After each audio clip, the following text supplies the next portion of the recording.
Yun. We were deputized. Ang tanong ng taong bayan, sino nag-utos? Sino nag-deputize? Yun ang tanong. Nobody can make, Madam Chair, nobody can make an utos or an order to a Secretary of National Defense. Kundi, somebody above him. And who is above the Secretary of National Defense? It is the President of the Republic of the Philippines. Di ba? Alangan naman, yung Secretary of National Defense is taking orders from a general ng armed forces. It should be somebody from above. So, maliwanag pa sa sikat ng araw na presidente ang nagbigay ng order na yon. Dahil sabi mo niya, he's just following orders. Ang katotohanan ay parang anino. Kahit saan ka tumakbo, palaging nasa likod mo. Ang katotohanan ay parang anino. Wala itong walang liwanag kung walang magpapaliwanag. Secrecy na ba? Hindi na transparency. Ang pag-iwas sa katotohanan ay parang utang na may interes. Habang hindi binabayaran, lalong lalaki ang atraso. Maari mong iwasan ang pagharap ngayon sa araw na ito, pero darating din ang araw ng paniningil. Natanggap ko ang email noong March 31, ang opisyal na liham sa tanggapan ng Executive Secretary Lucas Bersamin na nagsasaad na ang mga miyembro ng gabinete at iba pang mga opisyal ay hindi makikilahok sa Senate hearing ngayong araw. At ang sabi nila, sapat na raw ang sinagot nila noong March 20 at kumpleto at mahusay ang binahagi na impormasyon patungkol sa pagkakaaresto ng dating Pangulo. Nabanggit din sa liham ang executive privilege at binigyang diin yung sub judice rule dahil may 4 na petisyon umano kasalukuyan sa Supreme Court. Ngunit nalito ang inyong komite pagkat noong araw din ng March 31 at lumabas ng April 1, sinabi naman ni PCOU Sec Claire Castro sa kanyang press briefing na hindi kailanman pipigilan ng Pangulo na pumunta ang mga cabinet member o secretary kung sila ay ating papatawag. Nag-April Fools nga ba sila? Nalito talaga kami. Biglang tugon sa sulat, bilang tugon sa sulat ng ating ES, una, ang kanyang tinukoy na comprehensive findings. This was the letter, this was mentioned in the letter, but my findings were very clearly preliminary findings, which is the reason for the second hearing. Marami pang mga tanong na nangangailangan ng sagot. At napakarami nating mamayan na nagpadala ng iba't ibang dokumento, impormasyon at ebidensya. That pagkakataon sana ang hearing na ito para magpaliwanag ang ating mga cabinet members sa taong bayan.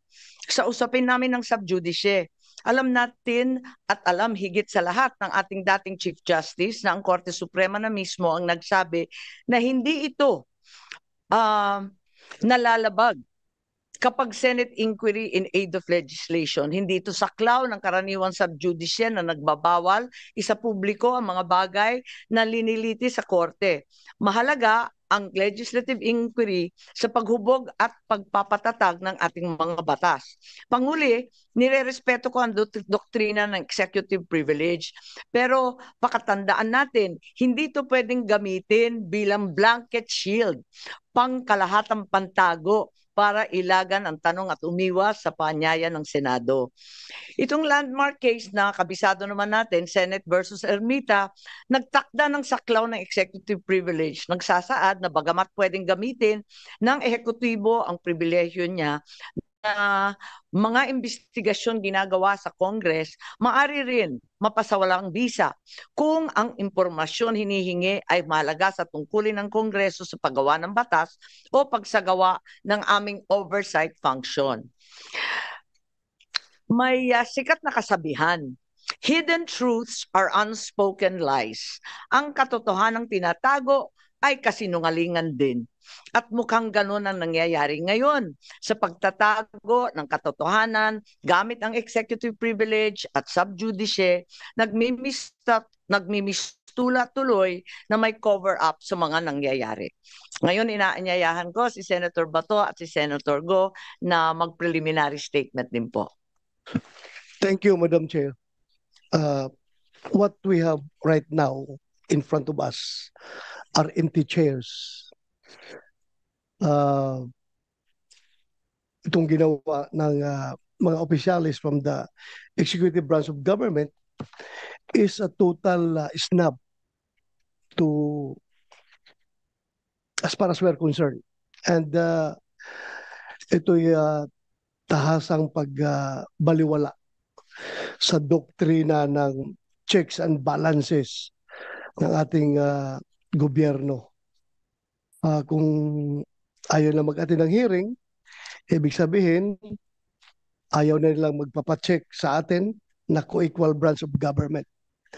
So what will happen to this? Pag tuluyang ganito ang mangyayari is, I think we are now on the verge of a constitutional crisis kapag tuluyan nilang isnab yung ating imbitasyon. Wala na mangyari. Wala na respetuhan ito sa isang kapwa co-equal branch of government.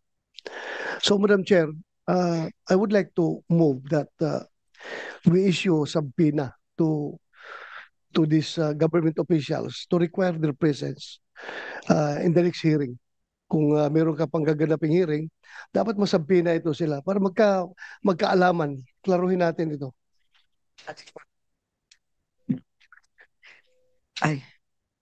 Maraming salamat, Senator Ronald De La Rosa. Actually, dalawa yung subpoena na pinapapirma ko sana kay SP Cheese. Isa para kay Prosecutor Fadulion at ikalawa para sa head ng ating Air Force, si General Cordera. Pero yung dalawa, hindi ko pa natatanggap na pirmado. Ang sinabi ni SP, pinadala na daw niya sa legal ng Senado. Pero hanggang ngayon, wala pa rin tayo natatanggap.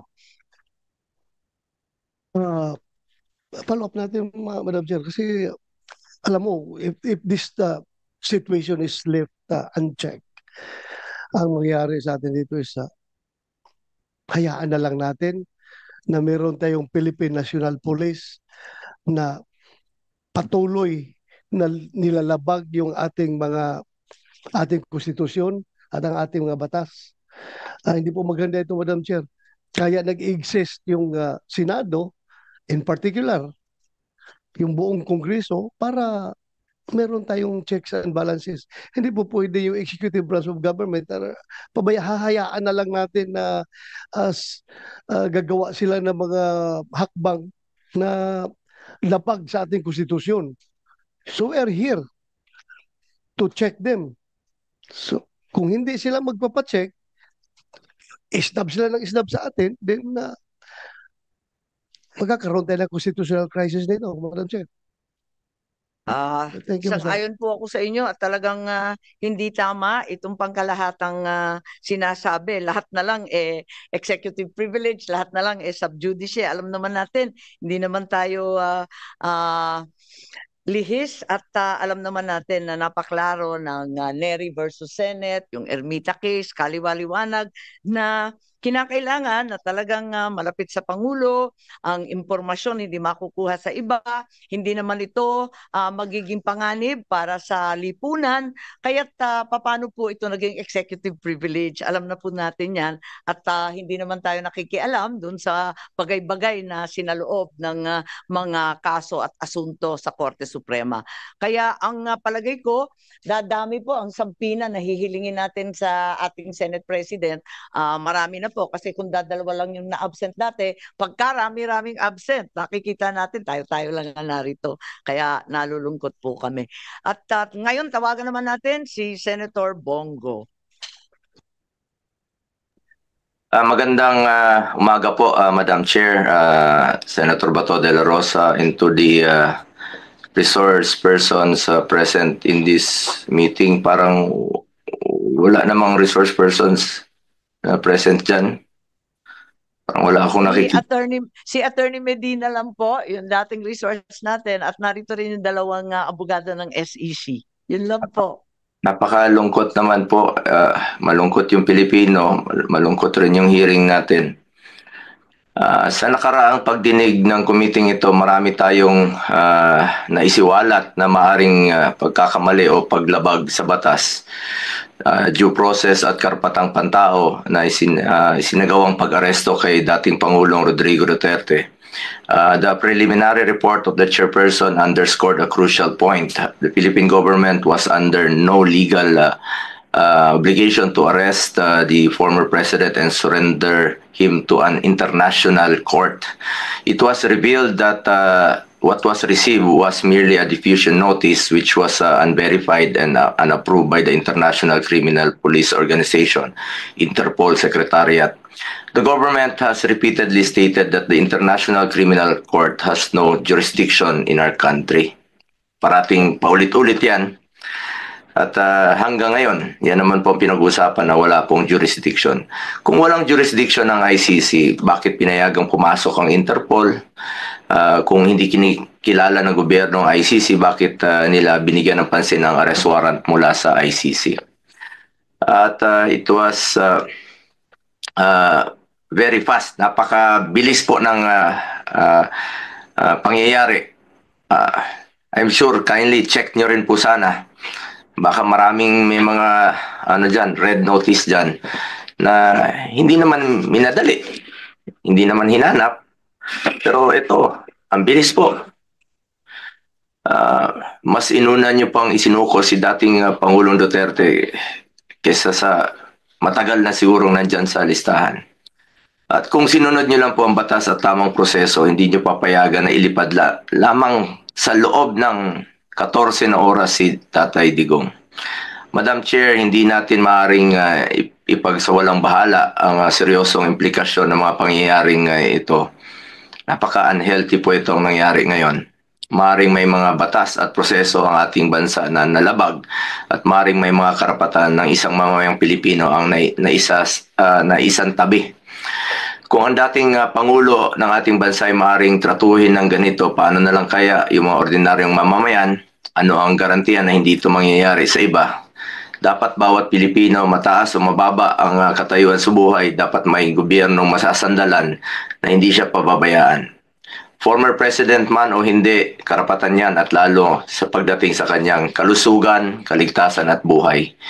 Hindi rin ninyo isinaalang-alang na matanda na po si Tatay Digong, ang matatanda po, frail, fragile, sa totoo lang, harmless na po si Tatay Digong. For humanitarian consideration, kahit sinong lolo at lola natin, ginagalang at inaalagaan natin. Yun naman po ang ating kultura dito sa ating bansa. Ngayon, sa ibang bansa, mag-isa siya, napaka-stricto pa doon. Sino pong mag-aalaga kay Tatay Digong doon? Paano na lang kung may mangyari sa kanya doon? Marami naman siyang nagawang kabutihan sa ating bayan. Kung may pananagutan man dahil sa kanyang desisyon para sa kabutihan ng ating mga anak, dapat dito siya litisin sa ating bayan. At mas alam niyo po, ang Pilipino po ang dapat humusga sa kanya.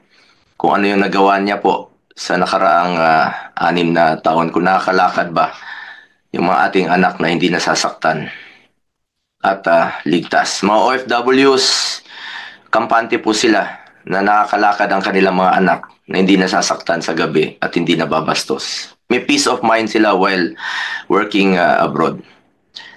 Sa huli, bagamat andun na si Tatay Digong ng buong tapang na hinaharap ang kasong isinampa sa kanya tulad ng kanyang paulit-ulit na ipinangako, napakasakit po sa dibdib na malayo sa kanyang bayan. Ang importante ngayon po ay makauwi si Tatay Digong dito sa ating sariling bansa. Dito niya harapin kung anumang inaakusa sa kanya dahil ilang beses naman niyang sinabi, he takes full responsibility sa kung anumang pananagutan nung kanyang nakaraang termino. Madam Chair, sa mga kasamahan ko, kahit araw-araw pa tayong mag-hearing dito, I'm willing to participate. Pakiusap ko lang po sa inyo, sana matulungan, please bring him home. Marami pong nangungulila, marami pong nasasaktan, mga kababayan ko. Noong nakaraang hearing, nasa Zoom lamang po ako dahil hindi ko kayang humarap sa ilang personnel na mataas ang respeto ko. Nirespeto natin, nirespeto namin ni Tatay Digong at hindi naman po marunong rumispeto. Ngayon naman po, hindi lang po ako tinakbuhan noon. Ngayon naman, tinakbuhan na naman ng komite. O, wala sila. Nabanggit po ni Senator Bato de la Rosa kanina, respeto naman natin no, na nag-invoke po ang ilan ng executive privilege, may mga excuses. Pero bakit ganon hindi pantay?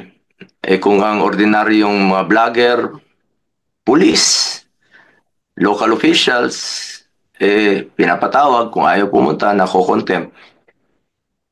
Parang hindi naman po yata patas. As I have said before, March 11 is indeed the saddest day in our recent history. But the saddest part is, after 23 days, mukhang hindi pa rin natatapos ang lungkot na nararamdaman ng taong bayan na naulila dahil sa nawalan sila ng taong itinuring nating tatay. At hanggang ngayon, hindi pa rin nakakauwi si Tatay Digong, hindi pa rin ninyo nabibigyan ng klarong eksplanasyon kung bakit kailangan humantong sa sitwasyon na ganito. Pagkatapos nyong ilang beses sabihin na walang jurisdiction, bakit po isinuko? Meron naman tayong working judicial system, panagutin sa ating sariling korte. Pero nangyari pa rin ang hindi dapat mangyari. Nakakalungkot po. For the sake of our country, sana hindi na po maulit ang nangyari. Dahil ang pangyayaring ito hindi lamang tungkol sa isang tao, ito po'y tungkol sa respeto sa ating batas, sa ating soberanya, at sa dignidad ng bawat Pilipino. Maraming salamat po, Madam Chair, at sa mga kababayan nating nakikinig. Maraming salamat, Senator Bongo, at talagang lahat kami ay nalulungkot. At wala tayong testigo na sumipot, nakakayamot naman talaga. At gusto ko nga sana nung una na magpadala ng subpoena para kay Prosecutor Fadulion ng DOJ at saka doon sa Air Force natin, si General Cordura, dahil nga doon sa Villamor. Subalit sa kabila ng sinasabi ng Senate President na pinapatawag niya ang legal, wala pa rin yung subpoena na pirmado. Ngayon, sa araw na ito, palibasa nga hindi nagsiputan halos lahat ng mga opisyal, mapipilitan tayo magpa-subpoena na naman, pero kinakailangan natin ang pirma ni Senate President. Ngayon may manifestation rin po si Senator Alan Peter Cayetano. Good morning, Madam Chair. Sa ating colleagues kay Senator Bato, Senator Bongo, Mista, magandang umaga sa inyong lahat. Well, syempre po, nalulungkot po ako na para tayong pumunta ng birthday party, walang dumating na bisita. But unlike a party, you can celebrate naman with your closest friends, family. Pero dito po sa hearing, I think we can still be productive. But ayoko naman, Madam Chair, na pagalitan yung present dahil maraming absent. So may I take the opportunity to thank very much Attorney Alexis Medina, Attorney Santiago, Attorney Bernal. Alam namin na pag ganito kabigat yung issue ay may consequences din yung pagsasalita, may consequences yung pag-a-appear. But Madam Chair, I think, more than kind last hearing in terms of not pressing my questions kapag sinabi nilang sub judice.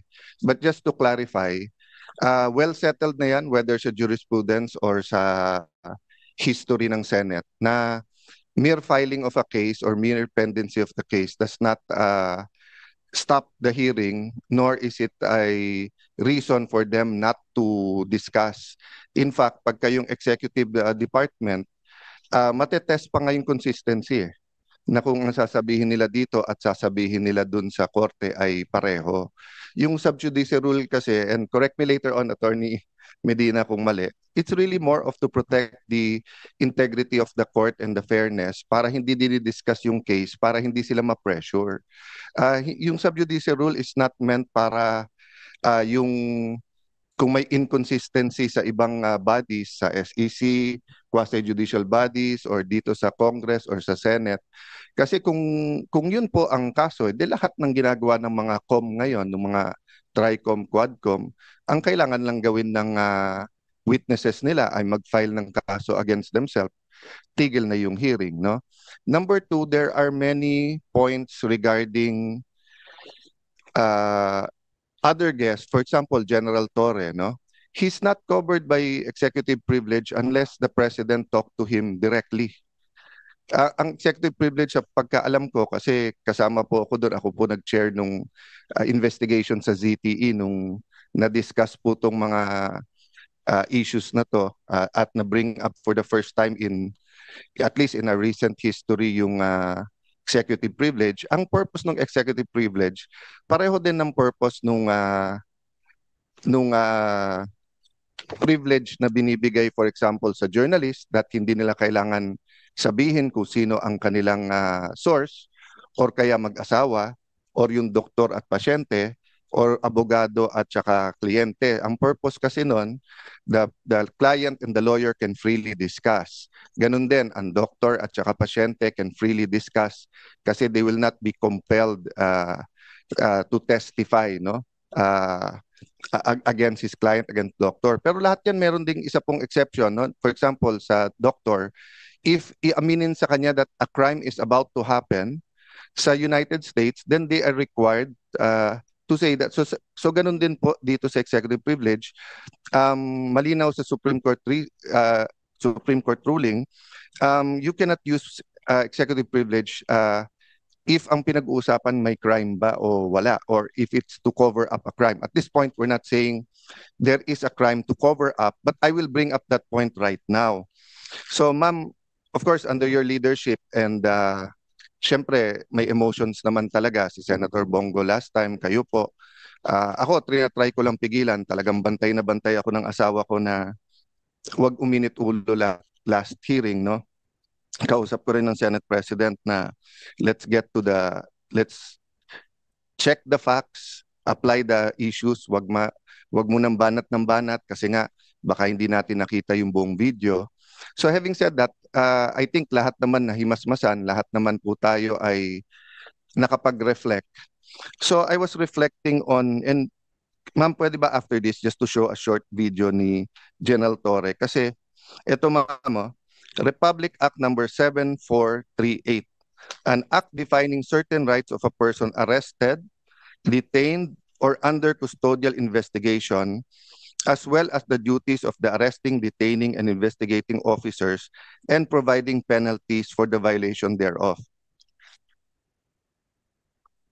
May I also, akin to court na pagkawala po o hindi pinayagan yung ebidensyang i-offer, dito i-proffer. No? So wala sila, pero hindi ibig sabihin hindi ko pwedeng ilagay sa record yung tanong at baka sa media nila sagutin, baka dito later on. Ang linaw po kasi dito, nakalagay po dito. Okay lang kay Senator Cayetano kasi may chronological Okay, presentation one line tayo. lang. At saka si Senator Bato gustong pag-usapan din yung arrest. Sige ma'am. I'll leave just this one line lang para lang hindi mabitin yung train of thought, no. Nakalagay kasi dito, any person arrested or detained under custodial investigation shall be allowed visits by conferences or any member of his immediate family or any medical doctor or priest or religious minister chosen by him or by any member of his immediate family or by his counsel. Okay, hindi ko nahabaan kasi nga ma'am, I'll follow your advice. Ma'am, may penalty po to. Ang penalty nito, any person who obstructs, prevents, or prohibits any lawyer, any member of the immediate family or person arrested, detained, or under custodial investigation, or any medical doctor or priest or minister by his counsel from visiting and conferring privately chosen by him or by any member's immediate family with him, or from examining and treating him. Ma'am, by his choice at any time, I'll go back to the title at saka dun sa nakalagay. Nakalagay dito, hindi lang custodial investigation, basta arrest or detain. So he was arrested and detained. So even if magdebate tayo na custodial investigation ba yun o hindi, no? So ma'am, ang ano po dito, ang penalty is imprisonment of not less than 4 years nor more than 6 years and a fine of 4,000 pesos. So ang question ko, meron na bang report dito sa arrest at kinasuhan ba si General Torre? Last question, ma'am. Tuwing magpapa-aresto lately, parang ang pinaka-effective si General Torre, di ba? So nung pina-aresto si Pastor Kibuloy, grabe yung mga nangyari at ginawa, di ba? Nung pina-aresto po si President Duterte, yun naman pinag-uusapan natin, nakita naman natin. Nung nag-hearing po ako tungkol sa tulay na sa Isabela na gumiba, hindi po nag-a-attend si Secretary Bunoan. Sinabi ko lang, kailangan ko pa bang i-designate si General Torre para kunin si Secretary? The next time, nag-attend na siya. So ito, tanong ko ma'am, pag nag-issue tayo ng subpoena at hindi siya mag-attend at kinontempt natin, pwede bang ang utusang kong hulihin si General Torre ay si General Torre? Kasi effective, no? Dinadaan ko lang sa biro, but I think of all his interviews and sa nangyari, this is my last point, ma'am. I'll submit to all my other colleagues. This is my point lang, ma'am. Nanonood kasi yung buong PNP. Nanonood yung mga teachers ng constitutional law, mga estudyante. Nanonood ang mga estudyante ng criminology.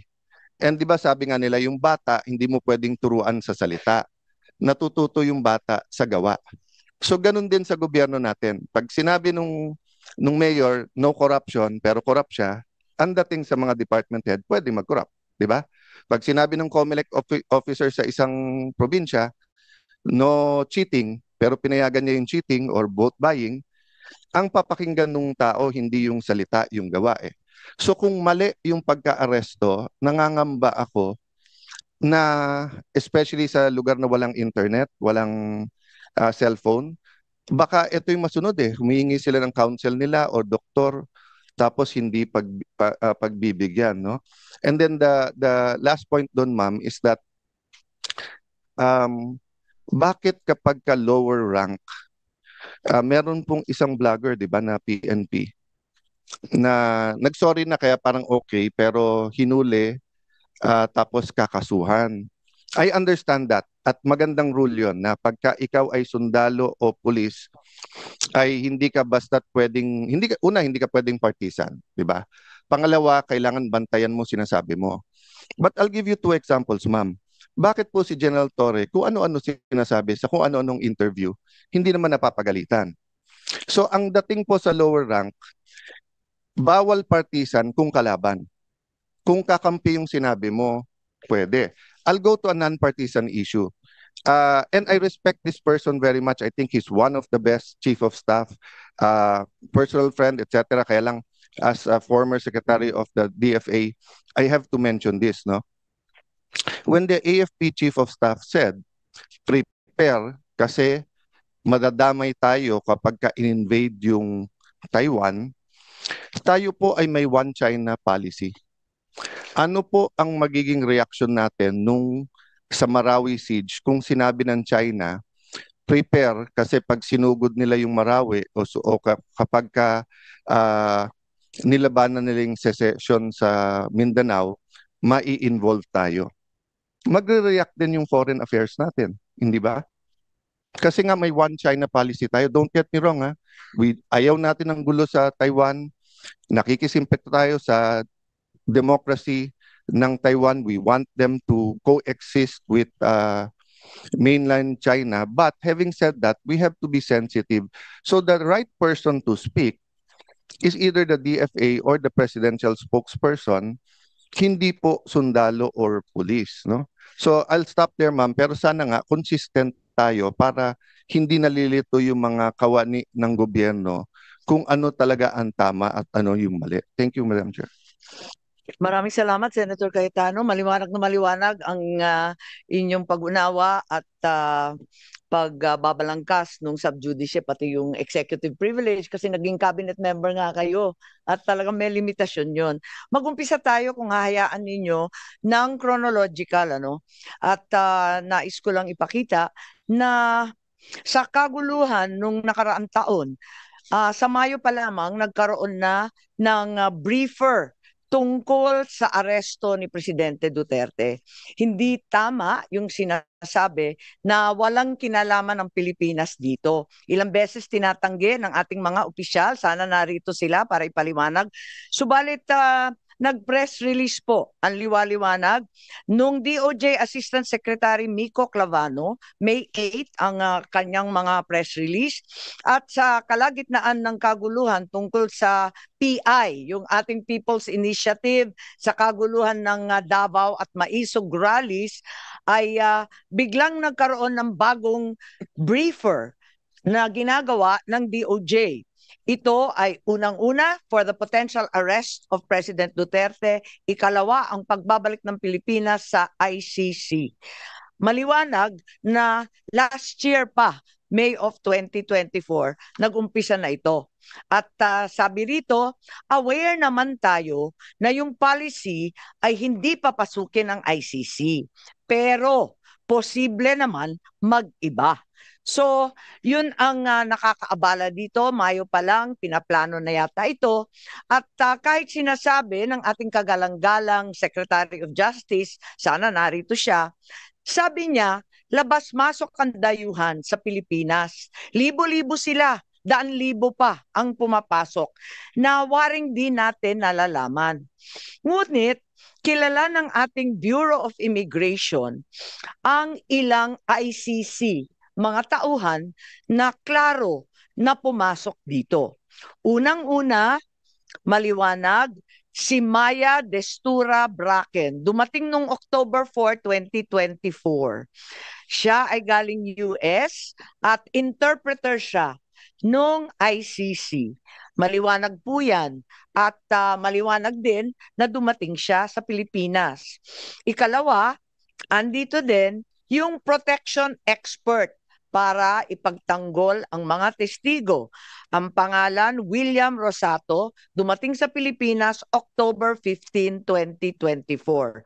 Mahabang pagpaplano to. Nakita din natin na may dumating din na isa pang protection expert at iba pang mga dumating na si Amir John Kasam. Dumating October 20. At yung investigador, dumating din sa October 24. Siya yung huli. Ang huling ICC na nasa record ko, October 24, Glenn Roderick Thomas Cala. Siya naman yung investigador at hindi ko alam kung kumpleto na ito dahil meron pang binabanggit na Robin Croft na abogado naman nila. At may binabanggit din sa kanilang mga usapin na bagong team ng 3 parating daw ng 19 October. Hindi ko na nakuha yung pangalan pero maliwanag na merong mga dumating na ICC at nagpakilala bilang tauhan talaga ng ICC na may kanya-kanyang espesyalidad. May protection expert, may investigador, may interpreter, may abogado. Klaro po yun at itinira, hindi natin sa sigurado ang binabanggit at sinulat nila sa kanilang immigration papers, Midas Hotel, Raffles Hotel, Diamond Hotel. Humingi rin sila ng protection detail and transport sa Pilipinas. So maliwanag na ang Pilipinas ay tumulong at talagang nagpakita ng partisipasyon. Matagal na ito, Mayo pa, tapos October pa, kaya nagtataka po tayo kung bakit tinatanggi ng ating mga opisyal na may ganito. I also received information na yung ICC personnel pala may agenda, may mga impormasyon galing sa administrasyon na hinihingi. Ang mga hinihingi nila sa agenda nila, unang-una bank account records June 2016 to 2019 ng isang Peter Parungo. Meron din silang mga hinihingi ng mga blotter, mga seized evidence radio transmissions, sa Police Station 6 sa Batasan Hills, QC.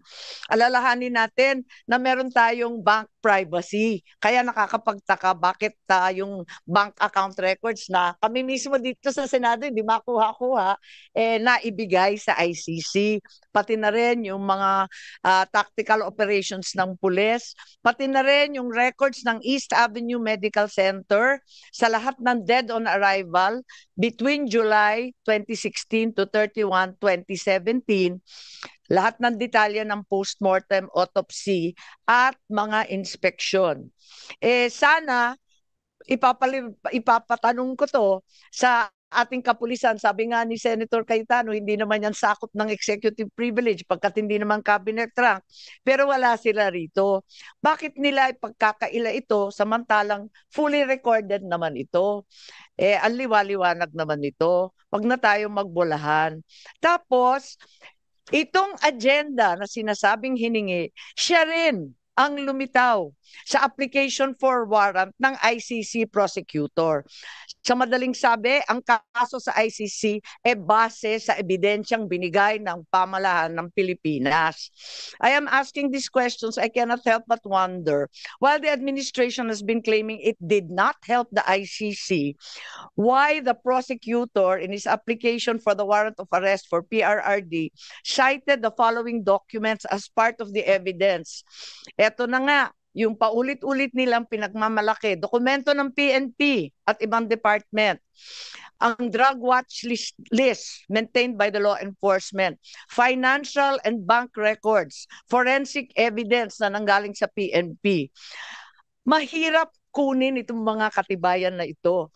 Kahit mataas na opisyal, katulad ng senador, naghahagilap kami ng ganito, wala kami makuha.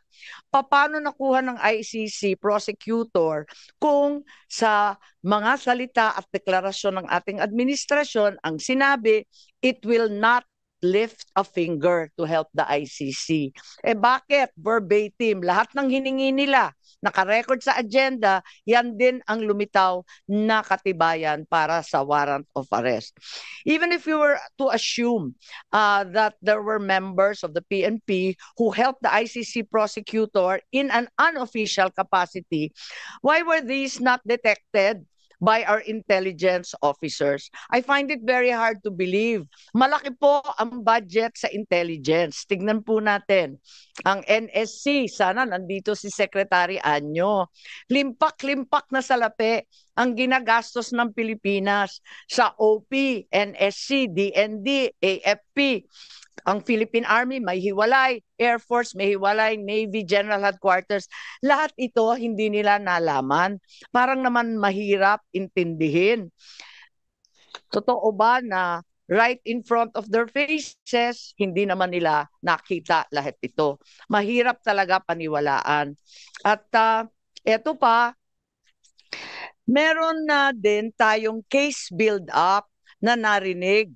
At andito tayo, yung case build-up ng DOJ. Kanina, nag-umpisa tayo doon sa briefer. Mayo pa lang yon. Pagkatapos ng briefer, nagkaroon ng maliwanag November 4, Department Order ng DOJ na nagtatatag ng task force to investigate, create a case build-up, and file the appropriate criminal charges. So, klaro na yun. And sana, andito yung DOJ para sabihin kung yung task force nga ba, in-interview sina Senator Laila De Lima noon, Attorney Colmenares, and Commissioner Palpalatok. Yan lang ang gusto natin malaman. As a matter of fact, may nakita tayong bago.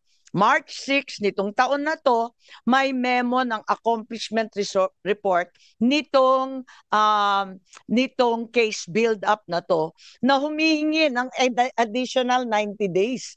Kasi ang sabi nila hindi pa daw sapat, hindi pa daw klaro, hindi maliwanag. Humihingi sila nung umpisan ng nakaraang buwan, 90 days pa sana. So sana yung DOJ i-confirm nila. There already was a legal team. In fact, there is an allegation na pati private legal team, magbabayad sila. para mag-draft ng complaint for murder against those responsible for the death of 3 nationals in the Davao prison.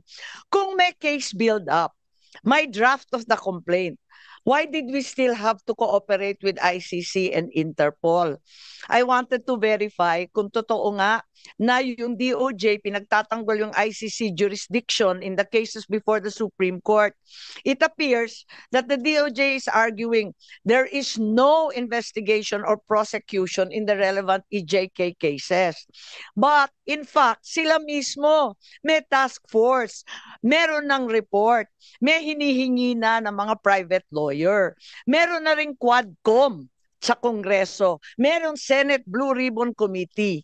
Ano ba naman ito? Mismo si Solicitor General talagang umatras na sa pagtatanggol ng posisyon na yan kasi ang sabi nga niya talaga namang meron ng case build-up mismo sa ilalim natin sa building na ito sa DOJ. Kaya hindi po katanggap-tanggap. At any point, kung ang ating mga kasamahan may idadagdag, pakisabi na lang po. Pero eto pa, narinig natin na mayroong Oplan pursuit. Pakita na lang na inaamin at pinagmamalaki ni General Torre.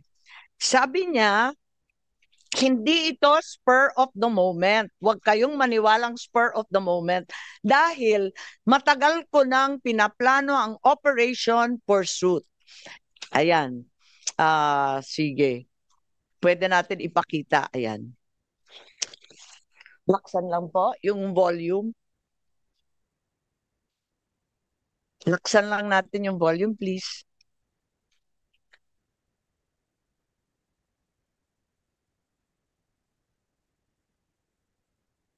Dapat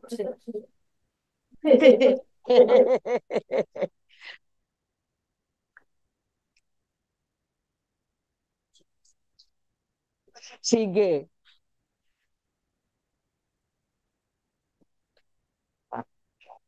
Hindi nag-stop.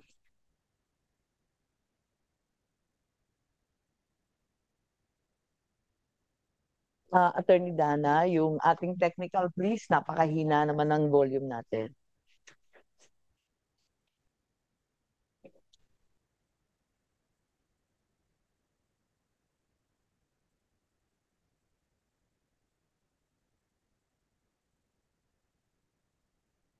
Paano yung kasi kailangan niyo po talaga siyang ilipad sa daig no matter what on that day. So paano po ibinaba sa inyo ni PNP Chief Marbil na how did he say that to you na no matter what we need to fly the former president to the Hague and we need to implement the ICC arrest warrant? Arrest him and bring him to the Hague.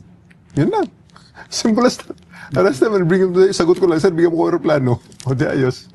And then the rest, you planned everything. Pero matagal na yun eh. Ang plano na yan, matagal na yan. Hindi yan spur of the moment eh. Matagal na yan. And nagkataon lang na talagang yun, the opportunity arose.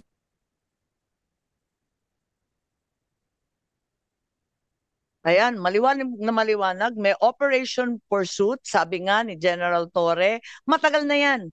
Hindi yan spur of the moment. Inutos ni General Marbil, ang Chief PNP, and the operation was planned as early as January 2025. So hindi natin pwedeng sabihin na madalian at waring nakita ko bit-bit ni General Torre nung pumunta siya dito sa first hearing dahil pinagmamalaki nga niya na napakakapal nung plano niya. Ang Oplan Pursuit 80 pages. At maliwanag na ang PNO had prepared a secret plan, Oplan Pursuit, to detain PRRD, including scenarios of arresting him either in Manila or Davao. It also contained maps of properties of the former president, his partner, his allies, with arrows labeling the nearby streets where the PNP could access the property. Sana hihingi ako ng kopya nitong 80-page plan called Operation Pursuit. At gusto ko rin sana malaman, katulad ng sambayanan, kung kailan nag-umpisa to. Dahil obviously, itong Operation Pursuit was concocted weeks, if not months before March 11. Panay ang sabi nila, nagulantang daw sila nung dumating nung March 11 ng umaga. Pero mukhang hindi naman yata totoo to. Hindi naman yung Interpol o yung diffusion notice na dumating ng March 11 ng 3 a.m. ang nag-umpisa nitong lahat. Kundi, nung nakaraang taon pa, Mayo pa lang, klarong-klaro na. Madam Chair, may I move that this committee issue a subpoena duces tecum to the PNP to produce that document?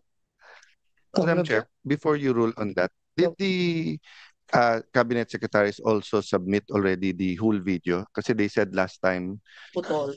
na they will submit their version of the whole video. Kasi I agree with Senator Bato that any piece of evidence that is not confidential or does not violate national security should be handed over so that we can be fair to them, diba? We don't want to come out with reports then sasabihin nila ay hindi yan yung nasa buong video, ay hindi yan yung nasa plano, diba? So maybe we can request them, and then if they don't give it, then we subpoena it. But I submit to you, Madam Chair. Yes, I'm in full agreement with both our senators, and certainly the comment that there was no plan until they received the Interpol warrant or diffusion order is highly doubtful. Pati yung New York Times, alam yung balita tungkol sa plano.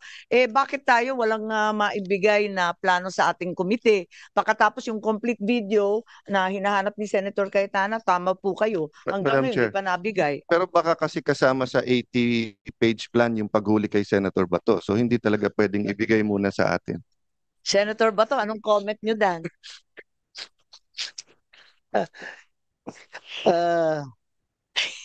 I'm waiting. Magkapit bahay tayo O sige.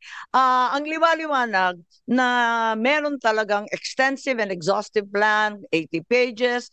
Then the administration was already anticipating the application for a warrant of arrest and the issuance thereof. It's also apparent there was some kind of communication and coordination with the ICC. It's well known that some officials of the DOJ, as well as high-placed officials from other departments and from other branches of government, already visited The Hague and perhaps even met the president of the ICC in Japan. So we are very deeply concerned about this contradiction in the claims. Kasi ang liwaliwanag na may communication and coordination na, tapos may sinasabi pang mga official channel through DOJ sa The Hague, backdoor channel. Bakit tinatago pa ng gobyerno? Tapos na to Tapos na ito, hindi na siya national security issue.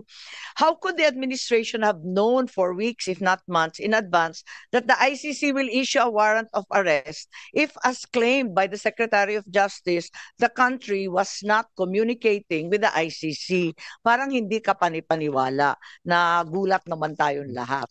Madam So sana Chair. yan klinaro nila. Yes, Senator Cayetano. On your point that feel free to interject, just on the point of ongoing investigations, o may kaso ba?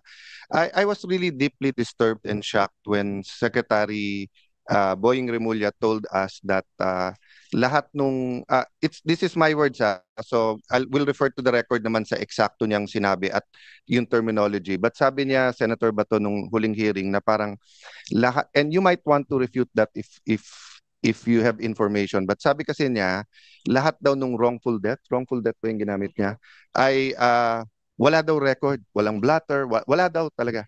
Tapos halimbawa may gunshot wound, tapos nakalagay cardiac arrest, di ba? I don't know if that is cardiac arrest because of I don't know, but ang point ko lang, na surprise at na-shock ako because when I was in the cabinet, before kami mag-explain abroad, hindi binubunot sa hangin yon. Nagmi-meeting yan, whether with the DILG or whether with the Chief PNP. I have had several meetings with Senator Bato when he was Chief PNP and I was still a senator. Kasi hindi naman ako magsasalita dito na hindi ko muna tinanong sa kanya. So, uh, aside from yung mga ni-reveal mo na very telling details, I think we owe it to the public. Yung sinabi po ng, let me frame it this way, no? Kung pro Duterte ka, you want accountability. Yes, but we want accountability here in the Philippines at yung tamang process. Kasi two wrongs does not make a right. If you are anti-Duterte, you also want accountability. But you also want to do it right. Because two wrongs doesn't make it correct. Meaning, kung ma-dismiss yan sa ICC o kaya mag-change ng administration, balik na naman. So, whether you're pro or anti-Duterte, we want the rule of law. Gusto natin tama. Last point lang, Madam Chair. Yung chilling effect, di ba? So kapag yung pinag-uusapan whether yung warrant arrest sa mga cyber libel or, tignan nyo po ilang taon na ba? 2016, 2025.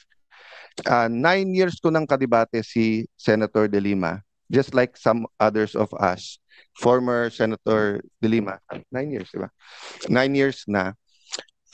Usually, yung usual, 30,000 yan, 16,000. So nagsasagutan kami sa issue. First time na nagdebate kami 2-3 weeks ago, ang una niyang sabi, dapat yan si Cayetano kasama sa ICC. Di ba? And then after that, naglabas sila ng redacted. And then mayroon ding iba like former Senator Tria. Marami pang susunod dyan. So may chilling effect to. Sa akin okay lang kasi sanay akong takutin di ba? Sanay naman na ganun. But ang point ko lang, Madam Chair, that's why we have to get to the bottom of this. For example, in the case of Senator Bato, kailangan alam natin pagka may lumabas, can he have his counsel of his own choice? Can he be examined by a doctor? Pwede ba siyang mag-resist kasi wala naman Philippine order? Pwede ba siyang isakay bigla sa airplano? Mabigat yan, baka ma-overloading yung airplano. No? So, dinadaan ko lang po sa biro, pero hindi biro yung ito. Let me stop with one example, ma'am. Kasi maraming progressive groups. Siyempre, dahil nga sa history kay President Duterte, so I'll assume good faith sa progressive groups. Assuming na human rights activists sila, assuming na may mga napatay na extrajudicial killing, naisip ba nung progressive groups na yan na pag biglang may nakitang hukay wherever in the Philippines, kahit sabi mo yung hukay na yan ay 20, 30, 40 years na, at may 50 nakalibing doon, or 43, katulad na rin lang nung kay President Duterte. Tapos ang sabihin nung kusino man, let's say retired military or retired intelligence officer, sir, mass grave nung komunista yan. Pinatay yan during 2012. Nung pinatay yan, 2012, may ICC pa. Payag ba tayo na yung mga progressive group, pati yung mga congressmen na progressive group, ay bigla na lang kukunin, isasakay sa airplano, dadalhin sa Hague, na hindi sila makakapunta sa Philippine courts? So whatever kasi we decide here and whatever as a nation we decide, Madam Chair, is applicable to all of us. Di ba yung sinabi ni President Erap na weather lang yan? Kaya kailangan may batas. Para kahit anong weather, klaro yung karapatan mo. So let me stop there, but thank you for that intervention, Madam. Maraming salamat. At meron ibang katanungan yung ating mga kababayan. At ito naman yung tungkol sa executive order ng US. Noong March 28, ang sinabi ng gobyerno, ICC has no jurisdiction. Etong taon na ito, this is just the latest in a series of statements na ang ICC walang jurisdiction dito sa ating bansa. Gusto ko sanang tanungin ulit sa ating executive kung ang dating Pangulong Duterte ay nasa ilalim ng protected person under the executive order issued by the US President Trump, which imposed sanctions on the International Criminal Court. Kasi si Presidente Trump, hindi niya gusto yung ICC, di ba? Hindi nga nakilahok ang Amerika dyan. Under Section 8D2 2 of the EO, any foreign person who's a citizen or ally of the US that has not consented to ICC jurisdiction, o parang Pilipinas, over that person or state party is a protected person sa ilalim nung kay Presidente Trump. So ang Pilipinas hindi na state party. At yung executive, sinasabi naman na hindi talaga ICC ang may jurisdiction sa atin. Kaya gusto ko sana tanungin, si Presidente Duterte ba ay isa sa protected person sa ilalim ng executive order ni Presidente Trump? Non-NATO ally na former or current official. So gusto ko malaman kung si PRRD nga ay protected person sa ilalim ng executive order, sino ang mako-cover sa asset freeze under Section 1 ng executive order ni Presidente Trump? Pwede bang parusahan ang mga sumapi sa pag-aresto katulad ni General Torre? Anong mangyayari kina Garma at kina Leonardo? Kasi ang pagkaalam natin, yung iba sa kanila at yung pamilya nila ay nasa Amerika na. Sakop ba sila nung executive order ni Presidente Trump? So yan ang mga katanungan natin kasi lumalawak na lumalawak itong pagsisiyasat natin. Umabot na sa US kung saan alam natin nagtatago sila. Kaya nag-aalala ako ano ba nangyari rito. So paano yun? Gusto ko sana ipaliwanag ng ating justice pero wala sila. Kaya justice lang po tayo. Pero importante po to. Ngayon, yung administrative arrest, may DOJ local opinion, legal opinion raw, na lumabas noong November 21, 2024. Nakita po namin ito Nasa website ngayon, nag-disappear na. Hindi na siya nandun. At ang liwanag doon sa legal opinion na mismo yung DOJ USEC na sumulat nito, ang balita ko si Yusek Chan, the DOJ does not consider an Interpol red notice an arrest warrant. Ang liwanag naman doon. At sinabi rin na the Philippines cannot deport your own citizen. Ang liwanag ng pagkasabi. The ICC, again, no jurisdiction. Then the ICC warrant could not have been the basis for the arrest. Kung yung red notice o diffusion is not a warrant of arrest, ang tanong ko, ano ang legal basis ng aresto? Ngayon, ang sabi ng gobyerno, yung turnover to the ICC was a surrender. Surrender na po to under Article 17 of RA 9851 and the Rome Statute, walang pakialam sa Rome Statute kasi hindi na nga tayong member. I need to point out that before they can actually surrender PRRD, they have to arrest him to have him in custody. If there was no warrant issued by the court for PRRD's arrest, does that mean that it was an administrative arrest? Was the administrative arrest valid? Was the DOJ or whoever ordered the arrest empowered under 9851 to effect an administrative arrest? Nakakatuwa kasi kanina nabasa ko lang sa dyaryo, tamang-tama, na yung spokesman ng ICC, Dr. Fadi L. Abdallah, sinabi that the surrender of former Philippine President Rodrigo Duterte of the ICC to the ICC was a decision entirely made by the Philippine government. And if there is any question about whether it was lawful or not, it will have to be submitted to the judges. So, mismo yung ICC, sinabi na ang Pilipinas ang nag-surrender sa dating Pangulo. Siguro si Attorney Medina na naman magpapasaklolo tayo. Ano ba ibig sabihin ng administrative arrest? At tama ba na sinuko ng Pilipinas si PRRD sa ICC? Magandang umaga po, Madam Chair. Thank you for the invitation. Good morning po, Senator Bato de la Rosa. Good morning po, Senator Bongo. Going back to the question, administrative arrests. Actually, the Supreme Court has recently clarified that administrative warrants for the arrest of non-Filipinos are actually valid.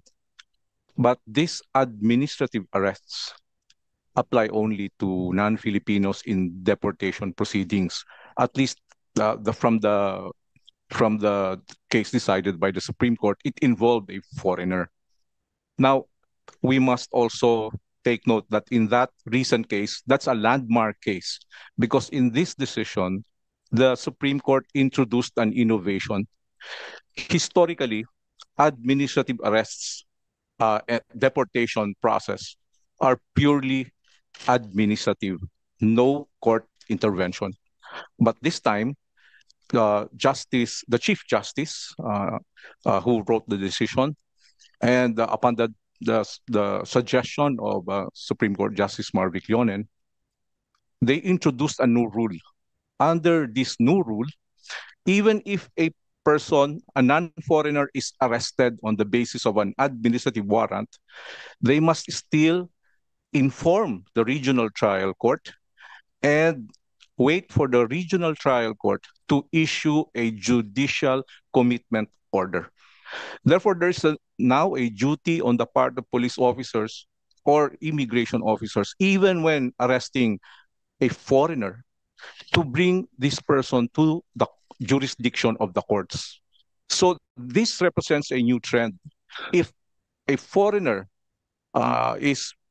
should be brought to a Philippine court before he is removed from the country, with more reason that a Filipino citizen should be subjected to some judicial proceedings before surrendered to a foreign government. And as I have explained earlier, from the constitutional level, from the statutory framework, even under international law, surrender of a Filipino citizen without court proceedings may be illegal.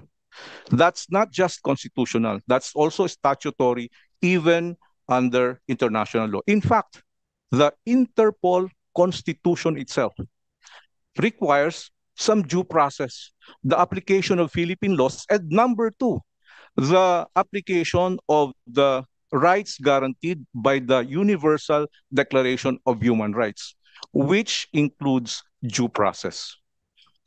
But thank you po. Attorney Medina, so ano ang nakikita ninyo kung inaamin ng ICC na ang surrender ni dating Presidente Duterte ay isang desisyon na ginawa ng Pilipino na pamahalaan? Anong epekto nun? Ang ibig ba sabihin ay linabag yung kanyang karapatan? Kasi tulad nga ng sinabi nyo doon sa kaso ni Yuenle noong 2023, bagong-bago pa lamang, talagang kinakailangan, dalhin pa sa RTC yan, meron pang proseso. 7 yata yung requirement. Kung naaalala ko, ang dami-daming sinasabi doon na talagang pinagtatanggol ang karapatan mismo ng dayuhan. Eto, Pilipino pa. Ngayon, mismo yung spokesman ng ICC sabi, desisyon niya ng pamahalaang Pilipino. Hindi kami yan. So anong epekto po noon doon sa nangyari kay Presidente Duterte? Madam Chair, just out of respect for the court proceedings, so as not to be seen as influencing the court proceedings, I will not make my statements in specific reference to the President. If a future issue, a similar issue comes up, okay, a judicial surrender of a Filipino citizen to a foreign state or an international tribunal would be in contravention of Constitution on several aspects, of the revised penal code on several aspects, and international law, not just the Rome Statute, the International Convention on Civil and Political Rights, the United Nations, the Universal Declaration on Human Rights, and even the Interpol Constitution, if the surrender is upon the request of the Interpol. All this, the entire legal framework when it comes to deprivation of liberty requires court intervention, requires court-level due process. And by court po, you mean local court? Yes po, Filipino local court in this domestic case. Domestic. domestic due process. The entire idea of due process is really can be simplified as follows. The police has no final authority to decide on whether a person should be deprived of liberty. That authority to deprive a person to declare that a person will be, or to decide that a person will be deprived of liberty, that is not the authority of the police. That authority is lodged only in the courts of law. The police cannot at the same time be the judge. That's essentially due process and separation of powers. Thank you. Thank you very much. That's loud and clear. That the police cannot be the judge in determining the deprivation of liberty of any person. So maliwanag po yun. At kinakailangan na maliwanagan sana kung totoo na inaresto si dating presidente sa ilalim ng RA 9851, kung talaga bang administrative arresto, kung nandito sana sila, napaliwanag nila sa atin at nagkatotoo at nagkaliwanagan tayo. Pumunta naman tayo sa dako ng ating video. Ito naman si Attorney Delgra, kasi nakita rin natin kung anong nangyari dito, no? Yung video kung saan si Attorney Delgra ini-invoke yung Article 59 at ito ay tungkol sa pagdadala sa local court. Panoorin po natin, pero si General Torre hindi nakikinig. Kaya sana nandito siya para maintindihan natin bakit wala siyang pakialam sa pagpapaliwanag ni Attorney Delgra. Hindi naman lahat, ilan ang hinuli ngayong araw na ito, sir? Sa iba-ibang mga krimen. Ilan ang binigyan ng ganitong... Kasi nandito kayo lahat eh. Nag-iisang tao. Ilan ang binigyan ng ganitong... Nag-iisang tao, ang dami krimen sa labas. Nandito kayo namin. Sir, hindi ko hinihingi ng pabor. Just invoke Article 59. Bakit hindi yan magawa-gawa? Attorney, you will be removed from That's precisely the point that I'm saying. Ano yung naman yan? Kung kayo mag-ano, okay, please lang, bawal hawakan. Attorney, you will be removed Bawal from hawakan! Bawal hawakan. Tumayo ko na lang. Bawal The right to hawakan. counsel is something that has to... Ayun, maliwanag na ang ini-invoke, ang sinasabi ni Attorney Delgra was Article 59. Why is it na sinasabi paulit-ulit ng DOJ na Rome Statute, ang ICC, Article 59, does not apply? Gusto ko lang ipakita yung certification ng DOJ. Kaya nalilito tayo pa iba-iba. Andyan yung certification ng DOJ. Eto pa, hindi natin maintindihan yung date. Kung makita ni Senator Bato, ang date po niya, yung aresto March 11, na-certify lang yung warrant ng DOJ sa sumunod na araw. Wala na rito sa Pilipinas si dating Pangulo. So, ang certification sumunod sa aresto March 12. Ang aresto March 11, maalala ninyo. Yung certification March 12. Pagkatapos, ang sinasite dito, eto na naman, ang sinasite dito, Part 9 of the Rome Statute, Article 59.4, Article 59.7. Nakakahilo po kasi ang sabi nila, hindi na nag-a-apply yung ICC at hindi na nga tayo member. Bakit yung authority sa pag-aresto, paulit-ulit na sinasabi kay Attorney Delgra, pati na rin dito sa DOJ circular, na ito ay dahil sa Article 59. Kaya nga, kailangan ipaliwanag nila kasi hindi natin po maintindihan. General Torre also claimed that he arrested E.S. Medialdea. Makikita natin yan for the obstruction of justice. Ayan, mas kabisado na ni Senator Bato ito kesa sa akin. He admitted that he even handcuffed him. At binasahan pa siya ng Miranda rights kung maalala natin dun sa video. Kung ganon, kung inaresto niya si E.S. Medialdea to the local court, bakit hindi niya dinala sa presinto o inarestong totoo? Bakit imbes na arestuhin at talagang ikulong, pinadala pa sa Hague? Parang ang gulo. Kasi nung nandito si General Torre, talagang gustong-gusto niya yung Article 125 ng Revised Penal Code kay PRRD. Pero bakit kay ES Medialdea, inaresto niya, tapos hindi naman niya kinuha. Imbes, pinasakay pa niya ng eroplano. Nalilito kaya ako. Tama ba yun? Hindi ba pag inaresto mo, ito-turn over mo na o ikukulong na? Paano ba ang sistema, Senator Bato? Dapat talaga, inaresto mo na eh. Hinangkap mo na. So, ano pang next move doon? Ha? Kaya nga nakakapagtaka, pinagbiyahin niya. Tama ba yun? Wala makapagsabi na tama yun.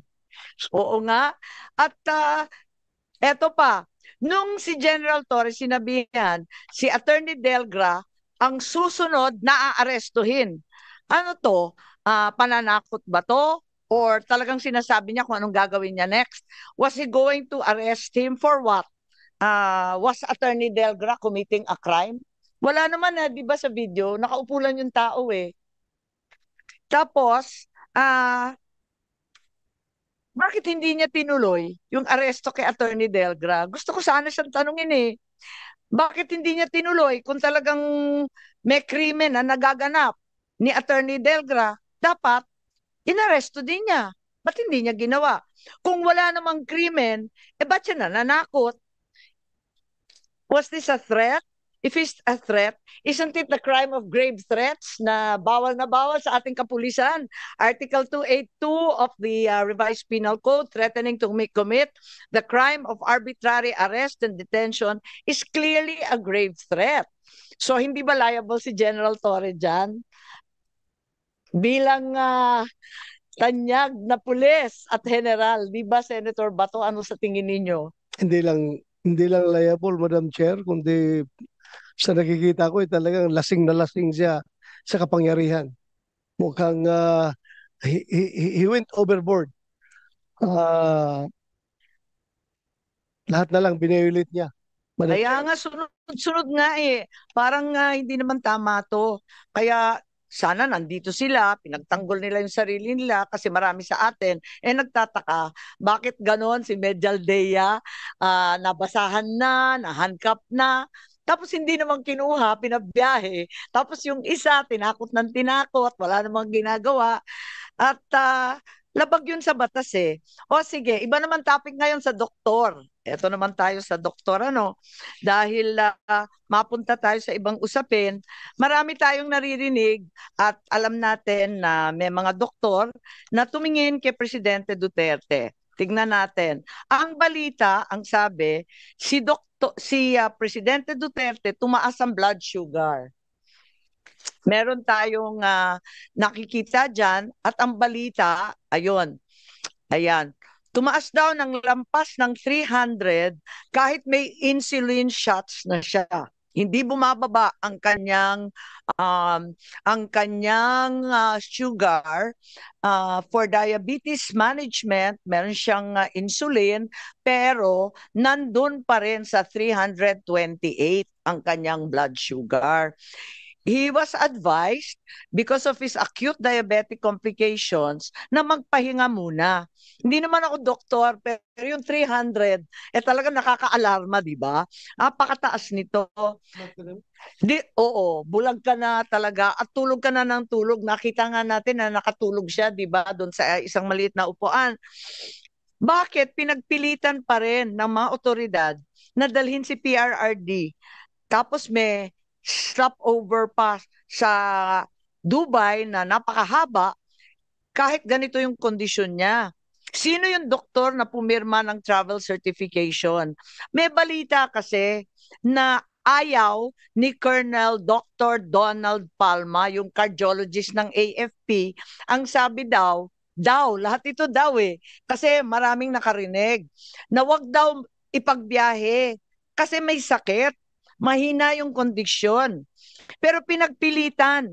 Sino si Dr. Jonathan B. Rico? Was he the commanding officer of the Air Force General Hospital? Bakit pinagpilitan na magbiyahe kahit ganong kataas. Hindi ba may Hippocratic Oath ang doktor na nagsasaad na kapag may sakit, obligasyon mong alagaan? Bakit ba nagmamadali? Hindi ba pwede magintay ng ilang oras para bumaba yung sugar, mabigyan ng gamot? Anong mangyayari kung pinahinga muna ng ilang oras o ilang araw para bumaba yung sugar? Nakakapagtaka. Isa pa, hindi naman niya doktor to eh. Bakit hindi siya pinayagan na patawagin yung doktor? 'Di ba doctor of choice? Parang counsel of choice katulad ni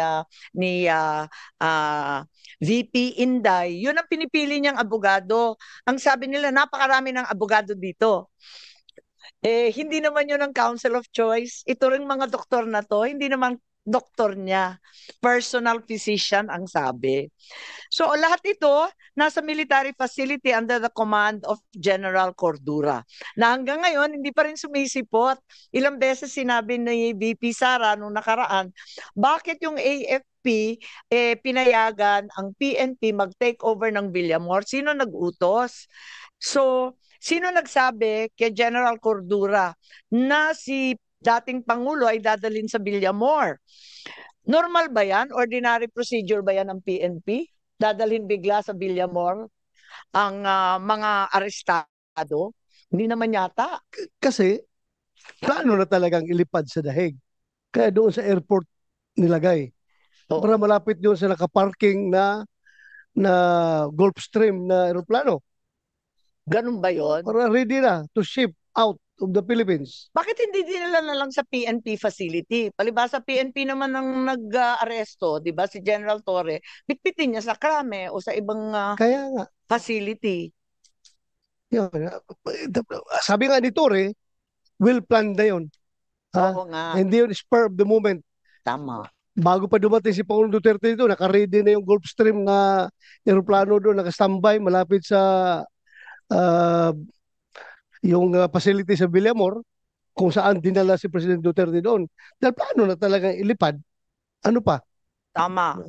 At marami pang mga personnel ng PAF na nandun. At bakit daw dinala bigla sa VIP area? Sino yung doktor na nagbigay ng clearance para magbiyahe ang isang may sakit? Di ba AFP doctor din? So, ang ibig sabihin, yung aresto kay Presidente Duterte, military operation. Kasi puros AFP personnel, AFP Villamor, AFP personnel, pati yung doktor, pati yung tao doon. Anong masasabi natin? Alam mo, Madam Chair, that is the reason why I moved a while ago to issue subpoena dito sa mga tao na ito para masagot nila ito. Dahil mga sundalo naman yan sila eh. Mga sundalo naman yan sila. I understand the situation, they're just following orders.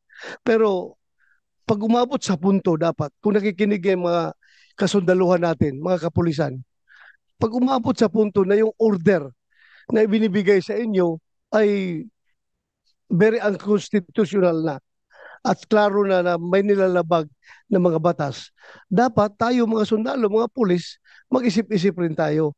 Dahil ang ating oath is to serve and protect. Hindi po para mag-violate ng batas. So yun po ang dapat harapin dito sa ating mga invited, supposed to be invited empty chairs sa harapan natin ngayon, Madam Chair. Maraming salamat at sang-ayon po ako. At sa transcript no nakaraang hearing, sinabi ni Secretary Gibo Teodoro, we were deputized to support the PNP. It's part of our constitutional duty. Ang tanong natin, sino nag-utos? Sino nag-deputize? Bakit nagkaganon? Yun ang pinagtatakahan natin. So, andyan yata yung transcript, hindi po ba? At maliwanag naman yun.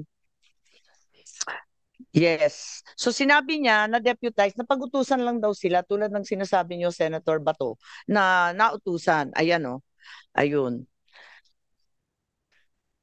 Yun. We were deputized. Ang tanong ng taong bayan, sino nag-utos? Sino nag-deputize? Yun ang tanong. Nobody can make, Madam Chair, nobody can make an utos or an order to a Secretary of National Defense, kundi somebody above him. And who is above the Secretary of National Defense? It is the President of the Republic of the Philippines. Di ba? Alangan naman, yung Secretary of National Defense is taking orders from a general ng armed forces. It should be somebody from above. So, maliwanag pa sa sikat ng araw na presidente ang nagbigay ng order na yon. Dahil sabi mo niya, he's just following orders. Yun na nga. Chair. Kaya gusto natin malaman kay Secretary Teodoro sino nag-utos. Kasi tulad nga ng sinabi ninyo, wala nang mas mataas sa cabinet member kundi ang Pangulo mismo. Nabanggit ni Senator Bato yung Gulf Stream at narito yung SEC para ipaliwanag. At maraming nagtatanong doon sa private jet with the tail code RPC 5219 used to transport the former president to The Hague. Ayan. So maliwanag po yan. Sino magsasagot niyan, Madam Chair? Yun na nga, kasi wala ngang sasagot. Andito yung detalye natin na meron tayo. If President Duterte is a protected person under the American executive order of President Trump, does that mean the person will have all his or her assets in the US frozen? Nalilito kami kasi in providing the means of transport so that the former president iti-turn over sa ICC, binigyan ng transportasyon, material support or provision of services ang tulong niya. Di ba po? Talagang hindi naman mangyayari yun kung wala yung eroplano. So, Madam Chair, if Malacanang is cooperating with ICC, albeit patago, kahit na dinay nila, kahit ano kasinungalingan na pinagsasabi nila, nag-cooperate pa rin sila dahil nangyari na nga nandun na si Pangulong Duterte.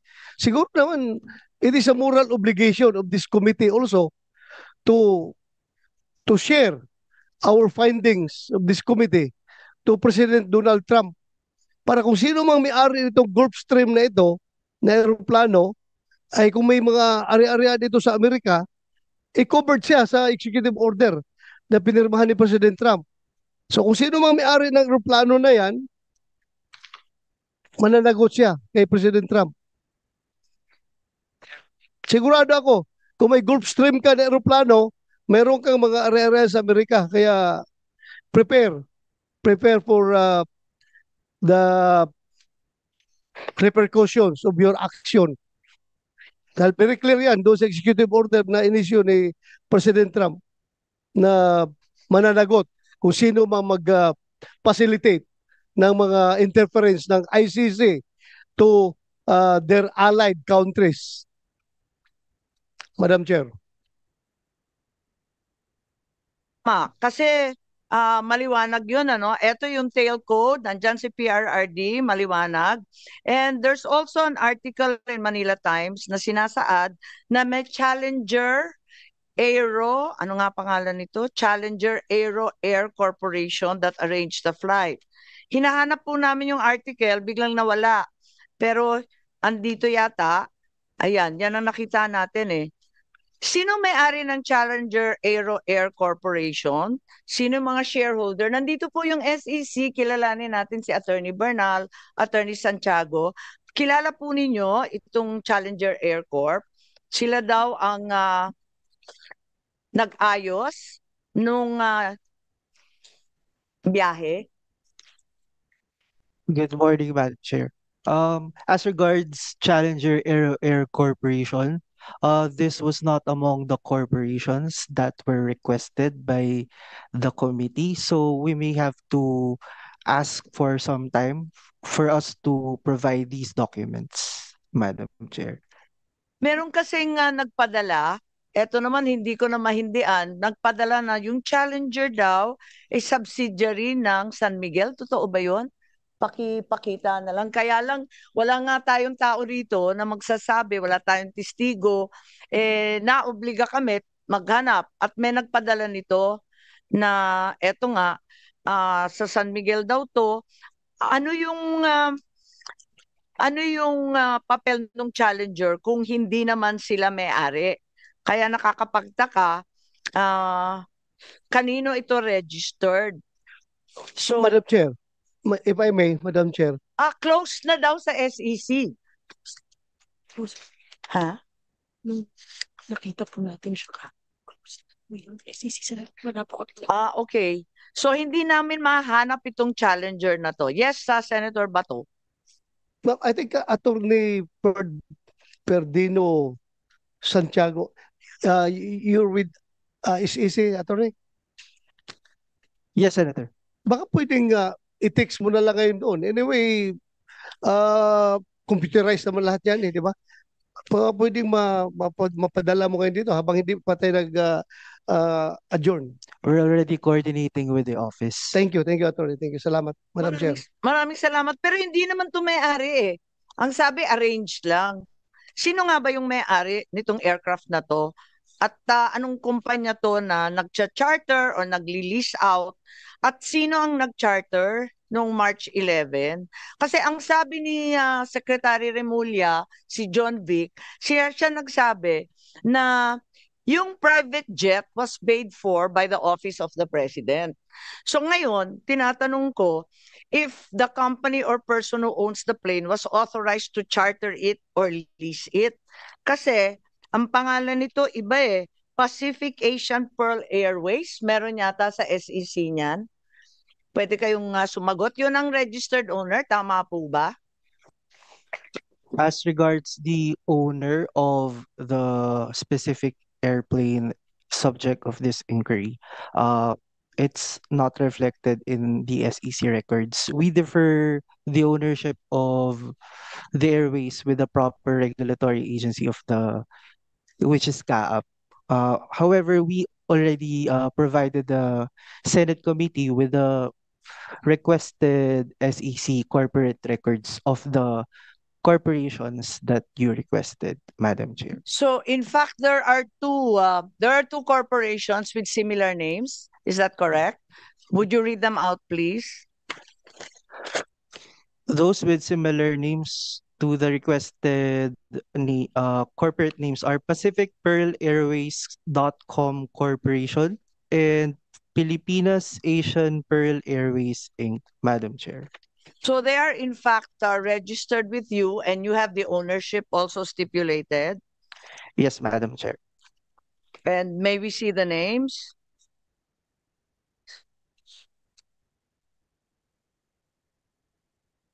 Diba nakalista naman yung mga shareholder niyan? As regards Pacific Pearl Airways.com Corporation, maybe I can turn over the documents to Attorney Bernal from our corporate company registration and monitoring department. All right.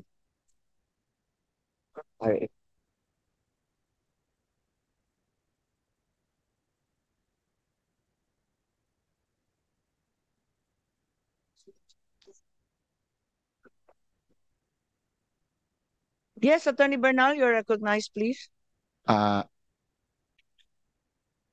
Good morning, Madam Chair. As regards to Pacific Pearl Airways.com Corporation, under the Articles of Incorporation, the names of incorporator or directors are Elegio Carlo M. Jimenez, Christopher Miel M. Jimenez, Mark C. Tandok,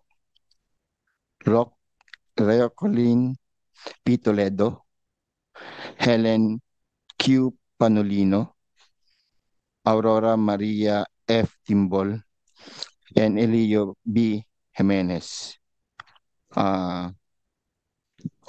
In the GIS in the 2011, Your Honors, the chairman of the board, the president is Christopher Miel M. Jimenez. The corporate secretary is Elegio Carlo M. Jimenez. The treasurer is Catherine May M. Jimenez. The chief legal counsel is Attorney Aurora Maria F. Timbol. That's the officers Your Honor. Thank you very much, Attorney Bernal. I think the committee secretary has tried to contact the alleged owners. Can you update us as to the development there? We were only able to send an invitation for Mr. Benjamin Ramos. And they haven't responded since They sent their regrets, ma'am, just yesterday evening po. yesterday. Okay, so we will need to be hearing from them since he's one of the owners, 30% ownership of the Gulfstream 550. Ngayon, may nagpadala rin sa akin kasi ng hamon sa totoo lang. At dahil nga, ang pagkasabi ng isang empleyado sa CAAP, eto naman text lang. Hindi daw authorized magpa-charter tong eroplanong to dahil personal lang naman to. So tinatanong ko kung sana nandito si Secretary John Vic, who authorized the charter or lease since it was a private aircraft, and if it was paid for by the Office of the President, saan yung bid documents? Alam naman natin ang mode of procurement, tapakahaba kahit ano pang proseso. In my experience, kahit pinaka mabilis na procurement, it takes several days to complete. Biglang sinasabi, they only knew of the warrant of arrest at 3 a.m. March 11. Tapos, sa ilang oras lamang, nakumpleto nila yung announcement, yung tender, yung publication requirements, yung award, at yung completion sa loob ng ilang oras. Pwede po ba yun? Procurement law? Kahit pinakabagong procurement law natin, hindi naman ganun kapaspas. Madam Chair, may input lang po ako doon. Yes. Napanood ko po kasi sa interview, I think ni SILG na, I'm not sure, I think sa SILG na, ang sabi niya lang kasi, pag kumuha ka kasi ng permit ng airspace, one after the other yon. So kung from here to UAE muna, kaya matagal daw sa airplano si former president. But hindi yun ang kwento naman ni General Torre. Ang kwento naman ni General Torre, aalis na kaya kailangan na sa airplano. So I'm just saying, as you mention all of that, I think lalabas kung ano yung totoo. So just to say na importante yung mga binabanggit niyo. Kaya nga nakakalito kung, di ba matagal nga mag-apply ng flight plan. Makatapos ang tagal rin nila sa Dubai kasi nga wala pang permit to go to The Hague. In other words, madalian. Hindi naman pwedeng madalian ang procurement, katagal-tagal dito sa atin. Yes, Senator Bato. Tsaka, Madam Chair, may I move also that we are going, in the next hearing, we are going to invite yung mga pina-escort nila ng mga police doon sa loob ng eroplano. Dahil pagdating daw doon sa kung saan sa dumating, wala daw mga papeles, walang mga passport, walang mga visa. Kita mo kung gaano na binayulit lahat para lang ma-carry out nila yung kanilang matagal ng pangarap na mapabiyahe si President Duterte sa Daig. Yung mga pulis kawawa, walang visa, dumating doon.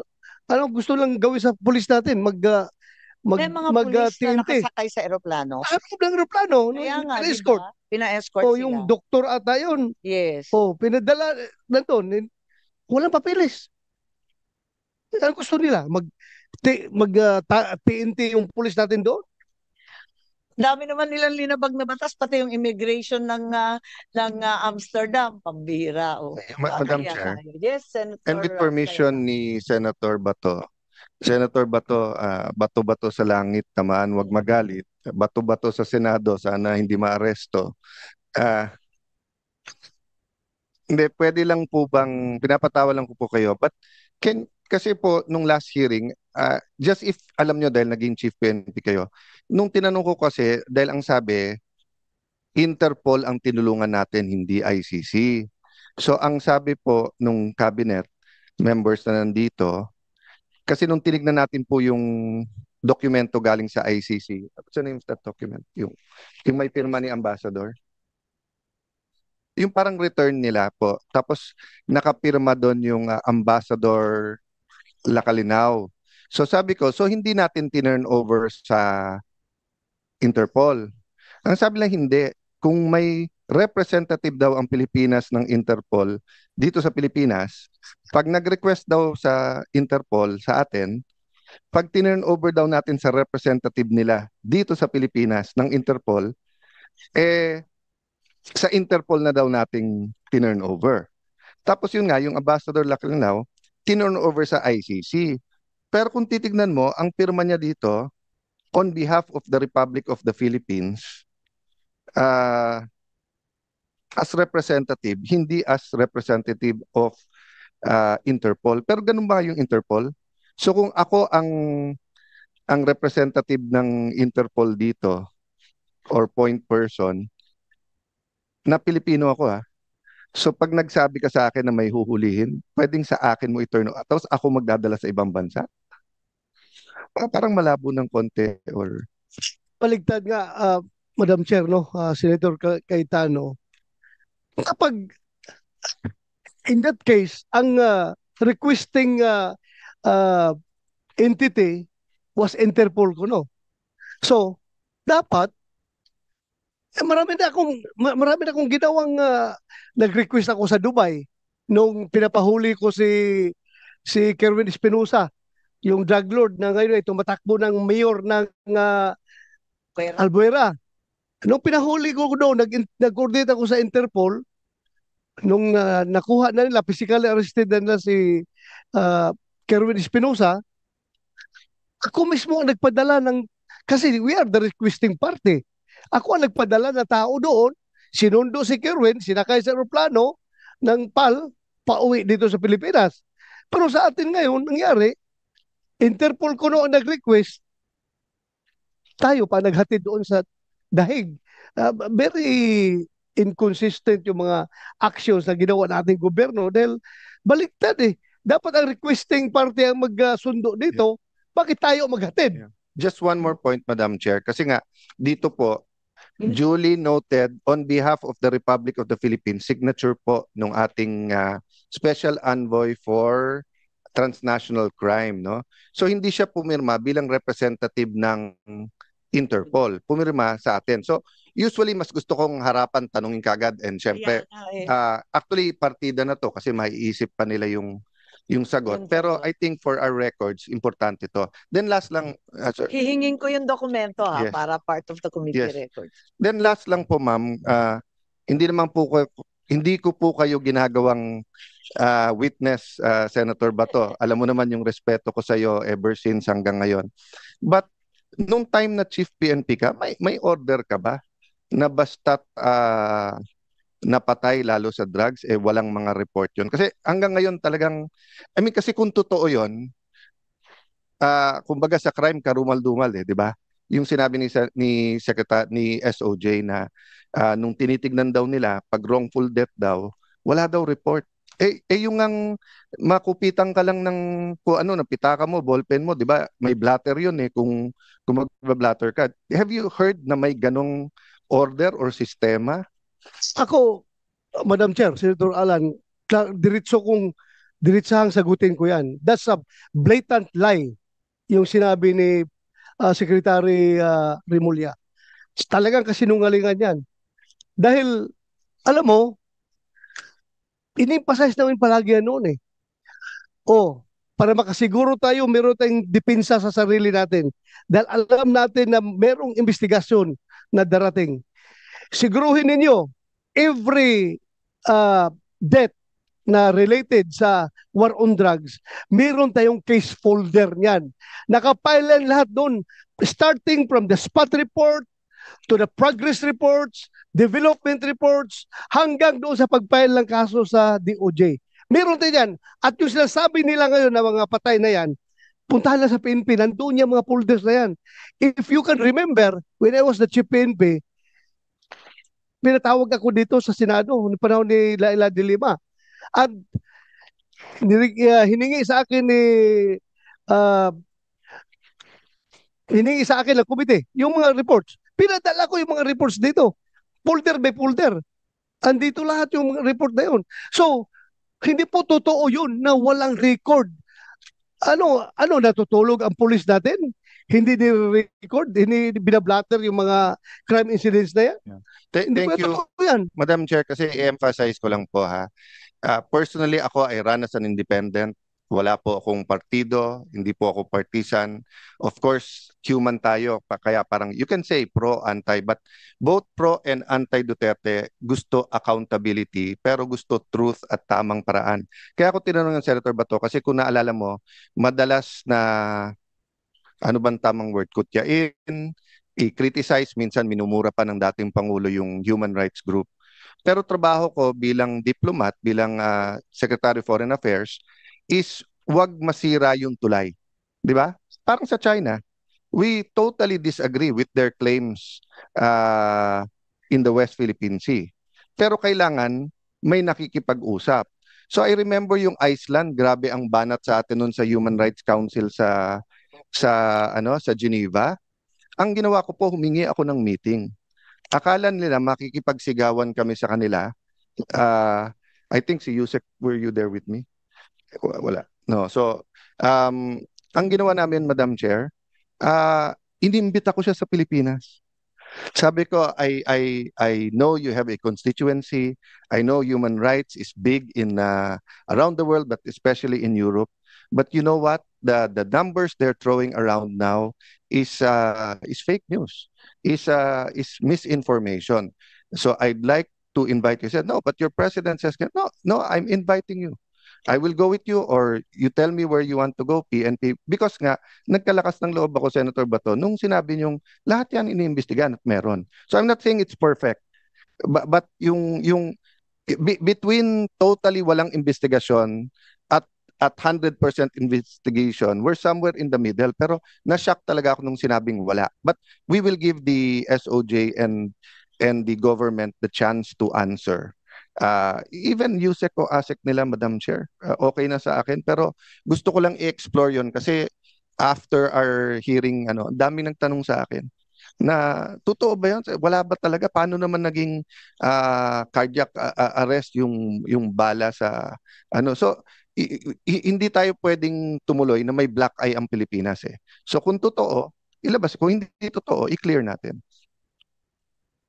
Ako, imposible yan, Senator Cayetano. Sang-ayon po ako dito sa sinasabi ni Senator Bato. Imposible mangyari yan. Talagang may record yan. Kompleto yung case file ng bawat isa. Ngayon, balikan ko lang yung sa eroplano na chartered plan. Ito nga, yung tail number, PRC 5219. Ang kapitan daw nung March 11, Johnny Gulia, Elmo Segovia. Parang pamilyar na nga itong mga pangalan na to. Pati yung flight officers, Wenny Lim, Celce Puedes, and Alinino Santos, Committee Secretary, please take note.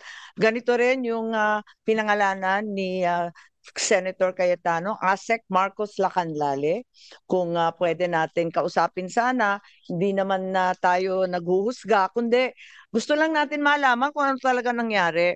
Ngayon, meron rin na Ma'am, i-correct ko lang, Yes, Marcos Lacanlale. So Yes, Marcos pa rin. Lacanlale. Marcos Sabi pa ko, rin. Marcos Lacanlale. Okay. Pero hindi ko kamag-anak ka. Ikaw talaga. First name yun, ma'am. First. Linuloko lang kita. Tsaka Yusha. Lakanilaw. Lakanilaw. Ay, hindi Lacanlale. Lakanilaw. Okay, please correct. Okay. So, yun yung mga pangalan na kinakailangan. Meron rin nag-text sa akin, hinahamon ako, sana hindi manahimik. Please put on screen. Sana hindi manahimik si Senadora. At huwag pagtakpan ang iba at huwag maging selective lang sa mga taong sumunod lang sa utos ng nakakataas. Isama nyo ang may-ari ng eroplano na yan dahil kasabwat din siya. Itodo nyo na, huwag half-cook. Andito po ang picture nung eroplano, kung makita ninyo sa Lawag City, ginamit muli ng ating Pangulo 30 March 2025 dahil daw pumunta sa isang rally March 28. Andito po yung record, kaya alamin natin sana sa kaap ano nga ito. Hindi ito ang kauna-unahang pagkakataon na ginamit ng Pangulo Bongbong itong eroplanong to at hinihiram nga ito ng iba't iba. Nandito rin sa Minda News, kung makikita po ninyo, Yung iba't ibang paggamit nito, nariyan din sa Davao, naglanding din sa Tawi-Tawi po. At ang nagbigay ng picture, tactical operations ng Sulu. At andito rin yung Puerto Princesa, gamit din po sa Palawan. So, madalas gamitin ang eroplanong ito ng ating Pangulo at pinagtatakaan namin dahil napaka-stricto ng security para sa Pangulo, hindi po ba? At alam natin na meron rin naman presidential plane ang Air Force. Kaya't eto nga, nagiging himala kung bakit iba yung ginagamit at bakit nagamit ulit pagkatapos dinala si Presidente Duterte, ginamit ulit papunta sa amin sa Lawag. Yes, Senator Bato, please. Alam mo, Madam Chair, yung eroplano na yan, no, malungkot ang history ng eroplano na yan dahil yung eroplano na yan siguro, if it's being used by the presidents and the previous presidents, siguro yan yung eroplano na ginagamit ni Pangulong Duterte at baka ako, nakasakay rin ako niyan in one of our official duties, no, when we flew with the president, baka nakasakay tayo dyan at yan ang ginagamit na eroplano sa pag-perform ng kanyang official duties as President of the Philippines. At yan din ang eroplano na naghatid sa kanyang huling hantungan ng ICC. Masyado ka namang sumusuko na. Wag mo na tayo sumuko, baka naman iuwi pa siya. Baka sana yung eroplano na rin yan ang magsundo sa kanya kapag siya ay binigyan ng pinag-bail ng ICC. Sana masundo rin siya ng eroplano na yan. Madam Chair. Maraming kababalaghan, sayang wala rito ang mga kaap at yung mga opisyal at iba pang testigo na makakapagbigay ng linaw sa sambayanan tungkol sa eroplanong Mahiwaga. Ngayon meron rin tayo sanang tanong tungkol kay Arnie Teves, yun maliwanag. Talagang nagkaroon ng red notice kay Congressman Arnie Teves. Kaya lang, ang Interpol nagsasabi na hindi pa rin mahuli-huli. Ang sabi, nandun pa rin sa Timor-Leste, kahit ang Timor-Leste, miyembro rin ng Interpol. So ang tanong, asan na si Arnie Teves? Pinarusahan ba ang Timor-Leste? Ang alam ko, di ba, hinatulan ng kanilang Court of Appeals na hindi po pwedeng ipadala sa Pilipinas. Bakit ganun? Pwede palang hindian. It is very clear, Mr. President, Madam Chair, na ang papel ng Interpol is purely coordinative and sharing of information. So, kung ang Interpol magdala ng warrant dito, coming from ICC, napakadali lang naman sabihin ng PNP.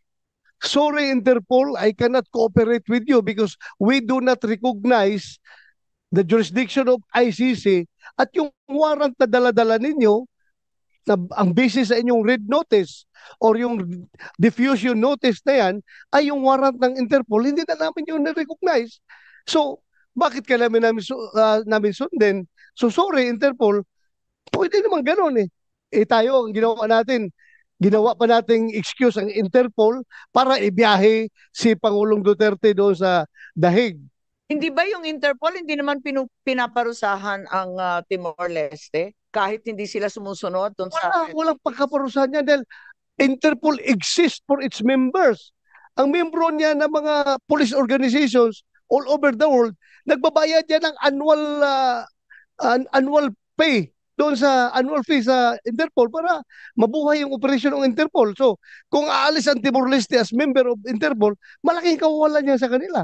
O kung aalis ang Philippine National Police, malaking kawawalan sa Interpol yan. Wala naman palang parusa. Bakit atat na atat tayo na ipadala si Presidente Duterte sa The Hague? Diffusion lang yon, wala naman palang obligasyon. Nakikita natin, Madam Chair, it is more than the Interpol, more than the ICC. This government really is the most interested party na maibiyahe si Pangulong Duterte doon sa dahig. Yun talaga ang klarong lumalabas, Madam Chair. Ko talaga naman. Eto pa yung mga OFW natin, tumawag sa lahat ng sulok ng daigdig at nalulungkot ako, wala sina Arnel Ignacio ng ating OWA, wala rin dito si Hans Kakdak, ang secretary ng migrants. Sana tatanungin ko kung ano yung procedure kapag yung OFW pinagdududahan na may krimen sa abroad, paano tini-turn over sa foreign jurisdiction? Ano yung safeguards? Paano natin pagtatanggol yung mga Pilipino na nahahatulan ng krimen o pinagdududahan o naaaresto? At alam din natin na marami na rin, ilan na rin ang OFW, mga Pilipino, na naaresto sa abroad. At tayo, ginagawa natin ang lahat para maibalik. Kahit convicted na yan, criminal na yan, nagsiserve na ng sentence, talagang ginagawa natin ang lahat para maiuwi. Kaya nga, tinatanong ko, nakauwi na lang tayo ng marami, di ba? Bakit natin ine-export ang ating dating Pangulo? Yun nga yung mga nahahatulan sa ibang bansa, inuuwi natin pilit kasi ang Pilipino may karapatan manatili sa Pilipinas. Di po ba? Ngayon, natatakot na yung mga OFW natin, nandun sila, wala naman magtatanggol sa kanila. Kung mismo sa sarili mong bansa, pwede kang tangayin ng sino man. Abay, anong kasiguraduhan na safe sila sa ibang bansa? Hindi ko masagot at nahihiya na nga ako sa ating mga OFW. Hindi ko maintindihan kung ano masasabi sa kanila dahil nagagalit nga. Ba't daw ganun ang nangyari? Pero magko-closing na lang po ako. Palibasa wala tayong sagot sa araw na ito. Walang dumalo sa ating pagdinig. Hindi nila dininig ang pulso ng bayan. Paano tayo uusad kung mismo mga dapat magpaliwanag ay nagtatago sa dilim? Paano natin mapapanagot ang mga ayaw sumagot? Pero hindi tayo titigil. Sama-sama natin ihahatid ang mga sabpina na hinanda ko na. Kailangan kasi pirmahan ng lahat ito ng ating Senate President Chis Escudero. Kailangan pirmahan ng lahat ito pagkat absent silang lahat ngayon. Upang kanyang pirmahan, patunayan na ang Senado ay malaya at matapang na naninindigan para sa mamayan. Sambayan ng Pilipino ang masusunod. Tayong mga lingkod bayan mula barangay hanggang Malacanang ay pawang tagapagsilbi lamang. Tagapakinig na sa daing, tagasagot sa mga tanong. Kung kaya ng isang matanda na may sakit na harapin ang walang respetong pag-aaresto, bakit ang mga duwag na ito ay wala sa ating harapan? Nako, magalit na kayo sa akin, pero hindi ba kaduwagan ang hindi sumagot? Sadyang naging duwag na nga ba ang mga Pilipino? Hindi ako papayag. Hindi rin papayag si Senator Bato. Hindi ako aatras tulad nila. Ipakita ko na ang Senado ay ang huling balwarte ng katapangan, ng katotohanan. Kung ang sigaw ng sambayanan sa ICC para kay PRRD ay bring him home, ang sigaw ko sa Executive Secretary Bersamin para sa mga pinoprotektahan niya, bring them here to the Senate now. Yun lang po. Maraming salamat